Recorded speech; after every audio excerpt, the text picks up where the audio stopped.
Today we're going to look at why you should upgrade firmware as well as how to do it.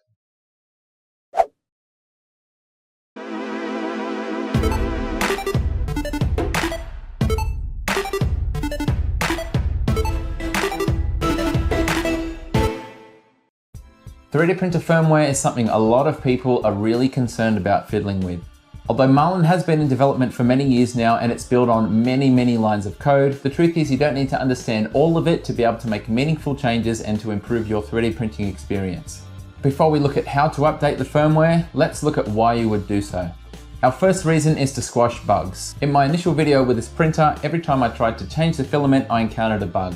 After you press the button, the printer raises up, but if you press what temperature you want before that, it goes all the way to the top very slowly and then jams. This is one such bug I would love to eliminate with a firmware update. The second reason you would update your firmware is to receive new features. Thanks to its awesome developers, Marlin is in a constant state of development and they're adding new features all of the time. Some people have the idea that if it's not broke, don't fix it, and that's fair enough. But just keep in mind that if you keep your printer loaded with the firmware that it shipped with, you might be missing out on some great new features that are going to make your printing experience much better. The third reason you should update your firmware is safety. There's been a few videos on safety in the 3D printing community lately. There was one particularly good one by Thomas where he tested for thermal runaway protection, as well as the max and min temperature for thermistor failure. Depending on your printer, there's a fair chance these features aren't enabled in the firmware, and therefore updating it with them enabled is very worthwhile. One final reason you might update is because of modifications you've made. Say you upgrade to an all metal hot end and you need those really high temperatures to print certain materials. There's a fair chance your factory firmware will have an upper limit to the extruded temperature which will prevent you from working with certain materials. Now then, let's get on to updating the firmware on this Cocoon Create Touch. Let's start by examining our options online. Well, first, some basics. It all starts with Arduino. This open source Italian electronics board is the heart of most 3D printers. Basically what we have here in the middle is a microcontroller, and that's the brain of your printer. Everything else in this board is just a convenient way to supply power, control via USB, and inputs and outputs through all of these different plugs. The Mega 2560 is at the heart of many classic 3D printers, especially RepRap designs. Its microcontroller features more memory and it has more pins for inputs and outputs to control all those things we need for our 3D printers. There's only one problem. It's very hard to plug in stepper motors and thermistors and all of those things we have here. Therefore we need a shield. Enter ramps. This plugs on top of the Mega and expands the functionality to include places to put stepper motor drivers, MOSFETs for controlling high current things like heaters, polyfuses for safety, reset buttons, plugs for all of our end stops and thermistors, etc. These days all modern boards are combined into one. That is, they have the Mega 2560 and the shield combined into a single board with the microcontroller, stepper motor drivers, everything integrated. This one here is a Melzi. We also have things like a Rambo, and in the Mark III we have an INC Rambo, which has special stepper motor drivers which negate the need for end stops and other advanced features like that. Why are we discussing all of this? Well, because we're using Arduino hardware, we therefore need to start by downloading Arduino software. Now there is a web editor version, but I've had mixed success with that. I find it a little bit unreliable with connecting, so I would recommend downloading the desktop IDE and then getting started with that. So here we have Marlin. This is the main branch, the base that all other 3D printer firmware is taken on, of course if they run Marlin. So companies like Prusa, Creality, Wanhao, they all start with this and then modify the configuration to suit their specific printer. Fortunately for us, we don't have to do that. We have a couple of alternate versions which are already catered for our printer, so let's look at those. First one we have is i3++, which is based on a later version of Marlin to what shipped with the Wanhao and Cocoon Create printers. Therefore it's more up to date, it's still open source, there's new features, and very importantly, they have a folder where you can download the original firmware. So if you do change your mind, you can switch back to it, which minimizes any risk from doing this. Let's look at the advantages for upgrading. Firstly, we have a nice new interface. I mean, it looks nicer, but that might not be enough to make you change, but we have different functionality here. One thing I particularly like is the specific feedback you get here on the positions. We get a nice graph for our temperature. We have a full display of our file, whereas it's cut short, it's truncated in a very hard to read way on our original screen, something I hate. We've got more control and a nicer graphical layout for our move. We can preheat and put in exact temperatures that we want. We can change those presets. So for me, I find when I want to preheat to ABS, I want that to be 100, but it's actually set to 70. So if I preheat and then start my print, I still got to wait for that last 30 degrees. Pretty annoying. We also have updated leveling. We can do PID tuning. Basically, there's a bunch of different things that you can do here. We have really nice instructions that come with this step by step. But there is one problem with this firmware, and that's that the last release on this one was 5th of June 2017, around about a year ago. So I was going to make a video about using this one, but then an excellent comment was left on my channel alerting me to an even newer version, and that one is here. This one is by Rivet, hopefully I've said that correctly, and it's based on the very latest version of Marlin 1.18, which we can see matches here. So this one also has a really nice user manual. It shows some of the features here. This interface is maybe even nicer than some of the other ones. It takes you through the whole process step by step, how to flash, how to update the LCD, tuning, configuration, resources, everything. And the good news is this is very actively developed, the last commit being 23 days ago.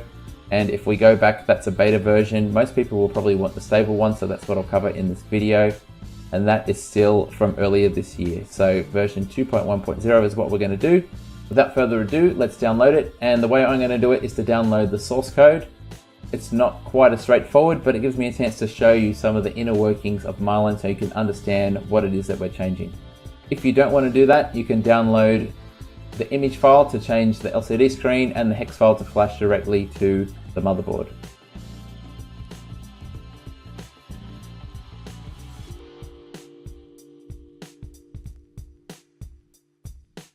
So I finally have my two files downloaded, and what I have open is the Arduino sketch folder. So after you install Arduino, if you come to Documents and then Arduino, you'll have a folder like this. Yours will probably be empty.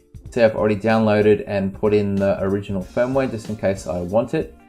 Now the one we're going to flash, I'm going to copy this folder and then place it in here. And then after that's in, I'm also going to come to the image file, which is for the LCD. And I'm going to copy that file and place it in the same location. Let's have a little explore. If we come inside the Marlin folder, we are looking for a .eno file, which is here. That controls the main sketch. So this is the main file, and everything else here is linked from that. You can see there's quite a lot of tabs here. However, you don't need to be an expert for all of them. You only need to know the key ones. So if you're going to make some of your own changes, you would come to things like configuration H. If we scroll down, we can get to some of the parameters that people need to set for their printer. So for instance, temperature sensor 1, and there's a table here and it tells us that we have 100K thermistor. So if you were to change your hot end to one that had a different type of thermistor, you would look it up here, enter number, and then flash the changes. Other things that are relevant are min and max temp for the extruder, PID settings. We can see here that we have thermal protection enabled for both the bed and all extruders. That's really good. We can invert the logic of our end stops if need be. And then some very important things, we have our steps per unit for our stepper motors. So for instance, if you were to change your Z axis to a different type of lead screw that had a different pitch, you could calculate that there. Same if you had changed your extruder to one that was geared and it had a different amount of turns for filament, this is where you would update it. 99% of the time, these two configuration files are the only ones that you would need to change if you were tinkering with custom things for your printer. The only other one I can think of is the language one. We have our OCD language set as English, and if we come to the English file, if you like, you can then change the different things that show up on the screen. So if you don't want it to say card inserted, you can change that to whatever you want and it will show up on the screen. It's a little bit different for our printer, however, since it has a touch screen that is controlled separately. Alright, so we've downloaded all of our files and we're ready for the update. So you might be thinking, is there any risk to this? And to that I would say largely no. Generally with Arduino, if you have anything like the wrong board or port selected, you're going to get an error message at the start, and therefore nothing will actually take place. Remember too, we have the stock firmware for our Cocoon Create Touch, so if any stage we don't like what's on the new one, we can simply flash the old one. That's really handy. I suppose the only thing that can really go wrong is a power failure while you're doing the update. However, if you're working from a laptop, even if the power in the house fails, unless the laptop battery is flat, it'll still remain powered, and the electronics in this will be powered via the 5 volts in the USB cable, so you should be pretty good. Only unplugging it halfway through is the only type of thing that's going to brick it. Now, because we have a touchscreen model, there's actually an extra step in updating the firmware. We need to update it for the screen as well as the actual motherboard on the inside. For most printers, like on the Mark III, that's just not necessary. You can do it once and you're complete. For this one, it's a little bit more complicated, so we're going to start with the screen, following the instructions. First step is to prep a micro SD card with the image for the LCD touchscreen. So let's do that. You need to double check your drive. I know mine is H. And then you need to select your file. I have mine selected, double check that, triple check that, and then when you're happy, click write. Excellent, that was successful. And I should mention that you're meant to use an 8GB SD card micro at the bigger size because it can cause problems with anything bigger. If we switch to it, we can see all of our files in here and we're ready to eject it from the computer and to disassemble the front of the printer to make the change. Now, unfortunately for this bit, we can't just plug in a cable. We need to actually disassemble the front of the printer. And to do that, we're going to start with these big bolts on the front here.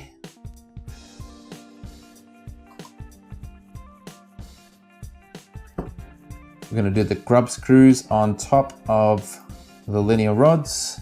That Allen key is junk.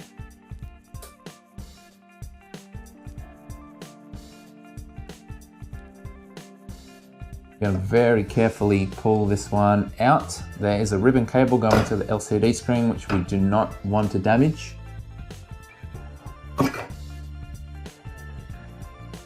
Okay, excellent. We've got that open. We can see the ribbon cable is still attached. And on this side, I can see a micro SD card slot. So fortunately, I don't need to do any further disassembly than that. In the instructions, it talks about possibly needing to pull this apart. So happy days. Now this is fiddly. Okay, there's that satisfying click and we're ready to start the process. Okay, it says to simply turn on the printer and the images will flash up one by one until new images stop flashing up, which means we're done. Here goes.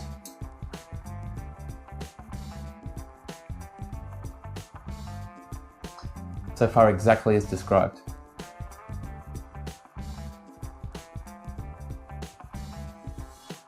So it's gone black now. As far as I can tell, there's no new images coming up, so we should be able to power down the printer. We're going to remove the SD card and reassemble the front of the printer and then update the firmware on the main board, which is the easy part. Now, just in case you missed it, in the instructions there is a link to a Thingiverse file that moves the LCD on an angle out the front, and that gives access to the SD card slot. Now we're up to part 2. So there are 4 ways to do this. 3 out of the 4 concern downloading the hex file, which is pre-compiled from Arduino, and just flashing it straight to it.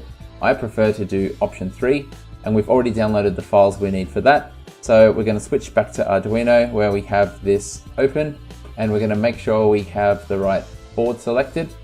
So that is going to be an Arduino Mega. Remember that from our introduction. And at this point, we're going to plug in the USB cable from our printer to our laptop, and we're going to come up to Tools and select probably the only serial port that comes up. Now all we have to do is hit Upload. What this is doing is taking all of the source code and converting it into a language which the printer can understand, and that will spit out the hex code, which will be then instantly flashed to the motherboard, and the process will be finished and we'll be ready to go. We're now up to the uploading phase. It can take half a minute to a minute. When it's done, it will give us a confirmation message. If you're going to have any errors, generally they're going to be right at the start. It'll give things like sync errors if you've got the wrong setting or the printer's not connected. Okay, we are finished. Let's turn it on and see how it goes. Everything is done. As far as we can tell, it's gone perfectly well. So let's disconnect from the laptop and turn on the power. You can see instantly we have our new animation and everything appears to have worked. So let's explore some of the settings. Let's come to controls. You can see we have preheat, cooldown, and instantly we have a lot more control. So for instance, you might like to save one of these to preheat the bed only. You can do that here. We have new and improved load and unload filament. We have new and improved movement. I much prefer this graphical layout because it's more intuitive. so we can tune our extruder, and look at that, we have some beautiful graphical instructions. This one's pretty novel. We can print a test cube and then put in the dimensions, and I assume it will compensate for that.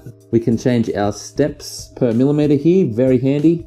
In our settings, we can change our PID, our motors, we can get some statistics. We've got a bunch of great things. All right, let's start a print just to see how that interface works. You can see finally we have the full file name. It used to be truncated before, so if you had two files with similar names, one of them will be cut off, and I found that really annoying. We can see we have our graph come up with our temperatures. It tells us the name of the file.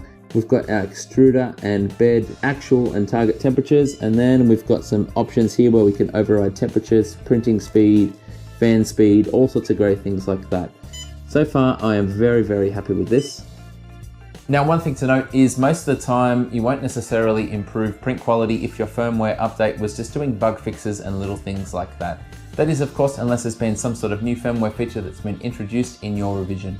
Well, that's going to do it for this video. I hope I have broken this down enough that you don't see it as black magic anymore, a dark art only for the really hardcore users. I would highly recommend poking around inside the Marlin firmware, doing Control F, trying to find certain bits of code to look up things that you're interested in, seeing if things are enabled or disabled in your firmware, for instance, thermal runaway protection. Thank you for watching. Hit that sub button because we've got heaps of great content coming up on 3D printing and all other types of tech. G'day, it's Michael again. If you like the video, then please click like. If you want to see more content like this in future, click subscribe and make sure you click on the bell to receive every notification. If you really want to support the channel and see exclusive content, become a patron. Visit my Patreon page. See you next time.